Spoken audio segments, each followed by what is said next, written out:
মাছ সেই সাথে টক, এই দুটো কম্বিনেশন অনেকের কাছেই অপরিচিত এবং অপছন্দেরও বটে।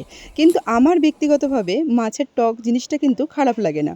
যেমন এই মৌরলা মাছের টক, আমশোল অথবা মাছের ডিমের টক খেতে কিন্তু বেশ ভালোই লাগে। আবার সেই সাথে আমশির টকটাও কিন্তু খেতে দুর্দান্ত লাগে। তো যাই হোক, আজকে ছিল রেসিপিতে মাছের ডিমের টক, মাছের ডিম দিয়ে আর কাঁচা আম দিয়ে। তো মাছের ডিমটাকে খুব ভালো করে আগে ধুয়ে শুধুমাত্র নুন আর হলুদ দিয়ে একটু মাছের ডিমগুলোকে ভেজে নেবো বড়ার আকারে। আর এই মাছের ডিমগুলো ভাজার জন্য কোনো রকমের বেসন বা চালের গুঁড়ো কিন্তু কিচ্ছুরই প্রয়োজন নেই, শুদ্ধ একটু নুন আর হলুদ দিয়ে ভেজে নিলেই কিন্তু একেবারে হয়ে যাবে। এইবার ওই তেলের মধ্যে খুব বেশি তেল দেওয়ারও দরকার নেই, একদম সামান্য একটু তেলের মধ্যে সর্ষে আর শুকনো লঙ্কা ফোড়ন দিয়ে দেবো সিদ্ধ করে রাখা আম। এই আমটাকেও কিন্তু আমি সামান্য একটু নুন আর হলুদ দিয়ে একেবারে সিদ্ধ করে নিয়েছি, ওই জন্য রান্নাতে আর হলুদ ব্যবহারের দরকার নেই।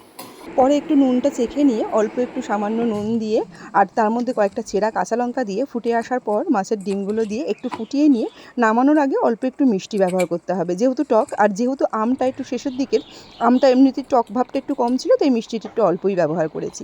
ব্যাস রেডি মাছের ডিমের টক। এই গরমের দুপুরে শেষ পাতে খেতে কিন্তু একেবারে মন্দ লাগে না, বেশ ভালোই লাগে।